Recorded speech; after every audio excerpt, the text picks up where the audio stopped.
함께 말씀 보겠습니다. 오늘은 마태복음 2장 1절에서 12절까지 말씀입니다. 헤롯 왕 때 예수께서 유대 베들레헴에서 나심에 동방으로부터 박사들이 예루살렘에 이르러 말하되 유대인의 왕으로 나신 이가 어디 계시냐? 우리가 동방에서 그의 별을 보고 그에게 경배하러 왔노라 하니 헤롯 왕과 온 예루살렘이 듣고 소동한지라. 왕이 모든 대제사장과 백성의 서기관들을 모아 그리스도가 어디서 나겠느냐 물으니 이르되 유대 베들레헴이오니 이는 선지자로 이렇게 기록된 바 또 유대 땅 베들레헴아 너는 유대 고을 중에서 가장 작지 아니하도다. 내게서 한 다스리는 자가 나와서 그 백성 이스라엘의 목자가 되리라 하였음이니이다. 이에 헤롯이 가만히 박사들을 불러 별이 나타난 때를 자세히 묻고 베들레헴으로 보내며 이르되 가서 아기에 대하여 자세히 알아보고 찾거든 내게 고하여 나도 가서 그에게 경배하게 하라. 박사들이 왕의 말을 듣고 갈새 동방에서 보던 그 별이 문득 앞서 인도하여 가다가 아기 있는 곳 위에 머물러 서 있는지라. 그들이 별을 보고 매우 크게 기뻐하더라. 집에 들어가 아기와 그의 어머니 마리아가 함께 있는 것을 보고 엎드려 아기께 경배하고 보배합을 열어 황금과 유향과 모략을 예물로 드리니라. 그들은 꿈에 헤롯에게로 돌아가지 말라 지시하심을 받아 다른 길로 고국에 돌아가니라. 아멘. 할렐루야. 오늘도 예배의 자리에 나오신 여러분들을 진심으로 환영하고 축복합니다. 정말 추운 한 주였습니다. 그래도 겨울인데 추워야 제맛이지 라고 생각하면서도 아이스크림 하나로 행복했던 여름이 그리워지는 건 어쩔 수 없었습니다. 이럴 때 보면 사람의 마음이라는 게 참 간사한 것 같습니다. 추울 땐 여름이 좋았던 것 같고 더울 땐 겨울이 그립고. 하지만 겨울의 하얀 눈과 한여름의 바닷가가 주는 매력이 있기에 때를 따라 만족하며 감사할 수 있는 거겠죠. 그래서 오늘도 주님께 예배하는 이 시간이 참 감사합니다. 코로나19로 예배당에 모여서 드리는 현장 예배가 점점 어려워져 가는데 마스크와 거리 두기로 또는 온라인과 유튜브 등으로 이렇게 예배 드릴 수 있게 하신 하나님께 감사를 드립니다. 다시 한번 마음을 정돈하시고 하나님께 우리의 시선을 두기 원합니다. 강림절 시리즈 설교 마지막 기다리며 기도하고 기도하며 기뻐하다 중 기뻐하다 라는 제목으로 함께 말씀 나누겠습니다. 오늘은 동방박사 이야기입니다. 여러분들 잘 아시죠?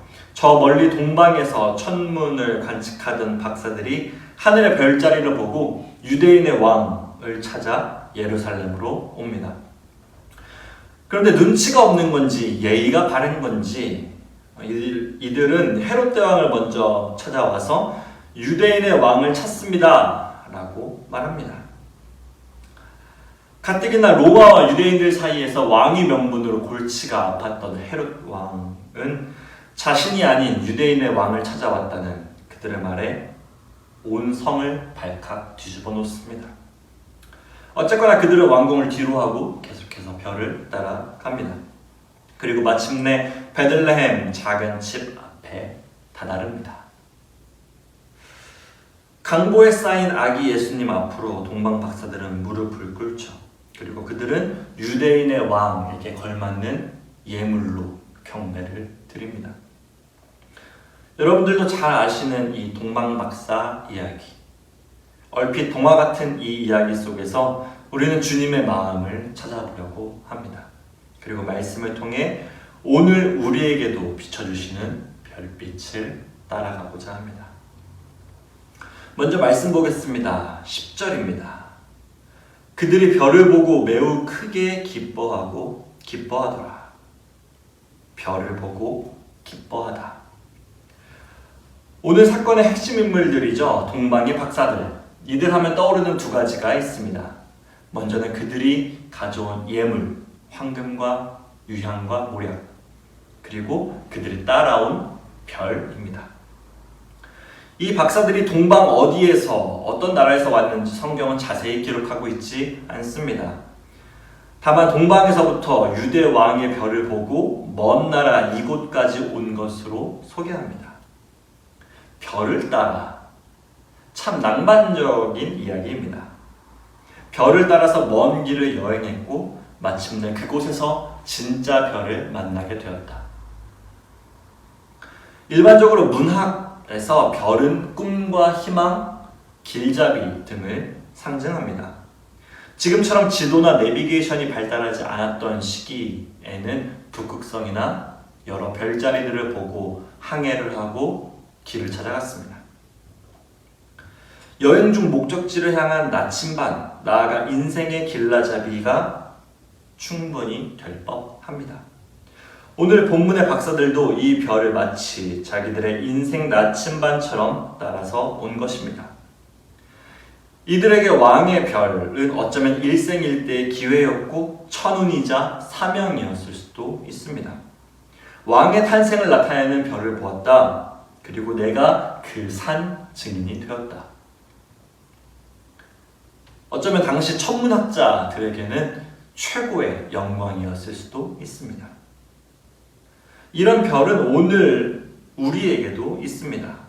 인생을 살아가면서 지향하는 무언가, 그리고 그 무언가를 향해 온전히 걸어갈 수 있도록 인도하는, 안내해주는 별. 여러분은 어떤 별을 보고 계십니까? 부모님이나 자녀, 애인, 배우자, 친구, 건강이나 성공, 명예 등도 쉽게 떠오릅니다. 그것들을 쫓아가다 보면 아마 행복이라고 하는 목적지에 다다르지 않을까? 우리는 그렇게 생각합니다. 그래서 별은 희망이기도 합니다. 우리 모두는 각자 저마다의 별을 보면서 삽니다. 내일은 더 나아지겠지, 좋은 일이 있을 거야, 행복해지겠지. 지금의 삶에 최선을 다하며 더 나은 내일을 꿈꾸며 사는 것입니다. 그렇게들 삽니다. 하지만 언제나 그런 것만은 아닌 것 같습니다. 때로는 좌절과 고난, 절망과 시련에 빠져서 모든 것을 포기하고 싶을 때가 있습니다. 하늘에 잔뜩 낀 먹구름은 그 별을 가려버리고 당장이라도 나를 삼켜버릴 것 같습니다. 지난주 참 추웠습니다. 날씨가 그랬지만 제 마음도 그랬습니다. 소명교회에 부임한 지 2년을 가득 채워가는 겨울, 혼자 책상에 이렇게 앉아있는데 이런저런 생각들이 많이 떠올랐습니다. 하나님께서 지켜주고 계심은 분명히 믿고 고백하지만서도 그러면서도 알 수 없는 답답함이 제 가슴을 짓눌렀습니다. 먹고 사는 문제뿐만 아니라 목회자로서 이 길을 어떻게 걸어가야 할지 불현듯 막막해지는 거였습니다. 제가 책임져야 할 게 너무 많다는 생각, 이 교회와 목회, 30대 중반의 내 인생, 가족, 친구. 그 순간 저는 별을 잃어버렸고 눈을 감아버렸습니다. 하지만 그런 중에서도 하나님은 저를 붙들고 계셨습니다. 그 와중에 한 성경 구절을 떠오르게 하셨습니다. 수고하고 무거운 짐진 자들아 다 내게로 오라. 내가 너희를 쉬게 하리라. 잊고 있었던 중요한 사실을 다시금 떠올리게 하십니다. 내 눈으로 보기에, 내가 생각하기에 지금 한 치 앞을 알 수 없고 이 세상에 홀로 남은 것 같지만, 내가 짊어져야 할 것들이 너무 많은 것 같지만, 그 언제 어떤 순간에도 하나님께서는 저와 함께하고 계시다는 사실이었습니다. 바로 지난주까지 제가 설교했고 말씀드렸던 내가 너희와 항상 함께하리라는 임마누엘의 하나님입니다. 이 말씀이 단지 책에서가 아니라, 글이 아니라, 한편의 설교가 아니라 제 삶에서 다시 한번 받아들여졌을 때 저는 참 부끄러웠습니다.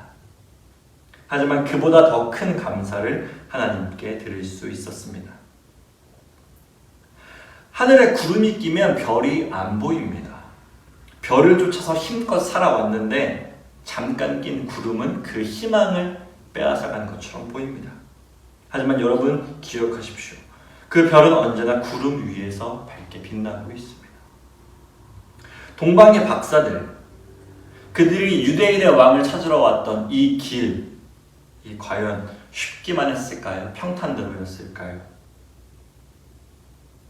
별이 언제나 맑고 깨끗한 하늘 위에서 총총히 빛나고 있었을까요? 아마 아니었을 겁니다. 길은 험하고 날씨는 굳고 때론 구름으로 별이 가려졌을 수도 있습니다. 하지만 그들은 포기하지 않습니다. 저 별은 결코 사라지지 않으며 다시금 자신들의 길을 인도해 줄 것이기 때문입니다. 그래서 다시 별을 발견했을 때 기뻐하고 기뻐할 수 있었습니다. 우리에게는 많은 별이 있을 수 있습니다. 하지만 그 중에서도 우리를 진정 살게 하고 다시 한번 일어설 수 있게 해주는 진짜 별은 단 하나입니다. 바로 임마누엘입니다. 우리가 바라고 우리가 원하고 우리가 만들어낸 별이라면 그것은 언제든지 사라질 수 있습니다. 하지만 하나님이 주시는 별은 다릅니다. 다 같은 별이 아닙니다. 저 많고 많은 별들 중에 내 별 하나가 있겠지. 내 인생의 목표는 이기니까 이 길로 내 마음대로 일단은 살아보면 되겠지. 열심히 살면 되겠지가 아닌 것입니다. 하나님께서 우리에게 분명히 보여주시는 별이 있습니다. 그 어떤 순간에도 사라지지 않고 우리를 떠나지 않는 별, 우리와 항상 함께하는 별, 임마누엘의 하나님. 우리는 그 별을 보며 기뻐해야 합니다. 그 별만이 우리를 유대인의 왕에게로 인도해 주기 때문입니다. 성탄의 기쁨을 기다리며 누리는 강림절 마지막 주입니다. 계속해서 말씀드리는 것은 우리가 정말로 기다리며 기도하고 기대해야 할 것이 세상이 주는 기쁨이 아니라 하나님께서 주시는, 하나님께서 우리와 함께 하신다는 약속, 임마누엘의 성취입니다. 그 임마누엘이라는 별을 만났을 때 오늘 동방박사들처럼 크게 기뻐하고 기뻐하는 저와 우리 소명교회 성도님들 다 되시기를 진심으로 축복합니다. 이어서 말씀 보겠습니다. 2절입니다. 유대인의 왕으로 나신 이가 어디 계시냐? 우리가 동방에서 그의 별을 보고 그에게 경배하러 왔노라 하니. 인생을 살다 보면 하나님이 우리와 함께 하신다는 그 임마누엘의 별이 아니더라도 참 많은 별이 있는 것 같습니다. 우리에겐 저 많은 별, 우리 나름대로의 희망과 소망이 있다고 생각합니다. 그런데 세상의 별은, 우리가 막연하게 쫓는 그 세상의 별은 문득 이런 생각을 들게 합니다. 그 끝에 아무것도 없으면, 그 끝에 아무것도 없다면 어떡하지? 동방의 박사들도 우리도 인생의 별을 쫓아갑니다. 별 그 자체를 사랑하는 사람들도 있겠죠. 하지만 나침반으로서의 별이라면 우리는 그것을 따라 어딘가 도착하기를 기대합니다. 그렇게 되기를 믿고 희망하죠. 그런데 그 끝에 아무것도 없다면 어떨까요? 별을 향한 우리의 인생 여정이 그 자체로 행복하고 기쁜 거다, 그것을 누리면 되는 거지 라고 우리 스스로를 위로하고 만족할 수 있을까요? 오늘 동방의 박사들은 어떤 확신을 가지고 있었던 것 같습니다. 그렇지 않고서야 이 먼 여행길을 출발하며 경배 드릴 예물까지 다 챙기지는 않았을 겁니다. 그럴 수도 있고 아닐 수도 있어 라는 건 분명 아니었습니다. 그들은 그 길 끝에 유대인의 왕을 만나리라 확신했습니다. 그리고 마침내 그 별이 머물렀고 그곳에서 한 아기를 만납니다. 그때 기뻐하고 기뻐하죠. 이들은 별을 만난 기쁨을 누렸습니다. 하지만 이들이 기뻐할 수 있었던 것에는 분명한 조건이 있습니다. 그 별이 진짜로 왕을 만나게 해주었다는 것입니다. 본문 9절 말씀입니다. 동방에서 보던 그 별이 문득 앞서 인도하여 가다가 아기 있는 곳 위에 머물러 서 있는지라. 저 하늘의 별처럼 우리에겐 많은 기쁨과 즐거움이 있습니다. 행복을 누릴 수 있는 많은 가치와 기준, 주관이 있다고 우리는 생각합니다. 하지만 동방의 박사들이 별을 쫓아온 그 이유를 잊어서는 안 됩니다. 그들은 단지 별을 보기 위해서가 아니라 유대인의 왕을 보기 위해서 온 것이기 때문입니다. 마침내 왕을 만나게 되었다라는 결말이 없다면 그들은 단지 여행을 한 것일 뿐이고 그저 헛걸음을 했을 뿐입니다. 성경이 보여주는 우리의 인생도 이와 같습니다. 전도서의 말씀입니다. 나는 내 마음에 이르기를 자 내가 시험하여 너를 즐겁게 하리니 너는 낙을 누리라 하였으나 보라 이것도 헛되도다. 전도서를 통한 솔로몬의 말입니다. 다윗에게 왕위를 물려받아 이스라엘의 3대 왕이 된 솔로몬은 그 누구도 누려보지 못한 부귀와 영화를 손에 얻게 됩니다.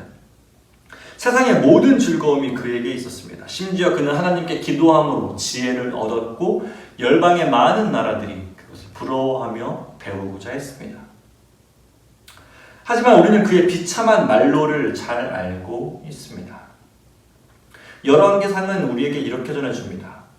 솔로몬의 나이가 많을 때에 그의 여인들이 그의 마음을 돌려 다른 신들을 따르게 하였으므로 솔로몬이 마음을 돌려 이스라엘의 하나님 여호와를 떠남으로 여호와께서 그에게 진노하시니라. 이 세상 모든 즐거움과 기쁨을 누려본 솔로몬이었으나 결국 마지막에 진정한 왕을 만나지 못하고 돌아섭니다. 열왕기서는 솔로몬의 재산과 상황에 대해 상당히 자세하게 묘사합니다. 왕의 후궁이 700이요 첩이 300명이라고 합니다. 세금과 조공으로 받는 세입금만 금 666달란트나 되고요. 물론 모두를 사랑해서 만나 결혼하고 자신의 재물을 쌓고 싶어서 돈을 쓸어 담고 싶어서 세금을 거둔 것은 아니었겠죠. 하지만 그 모든 것들이 솔로몬에게 기쁨이 되었고 그의 별이 되었다라는 것 또한 부정할 수 없습니다. 그리고 성경은 이렇게 말합니다. 그의 여인들이 왕의 마음을 돌아서게 하였더라. 그의 별이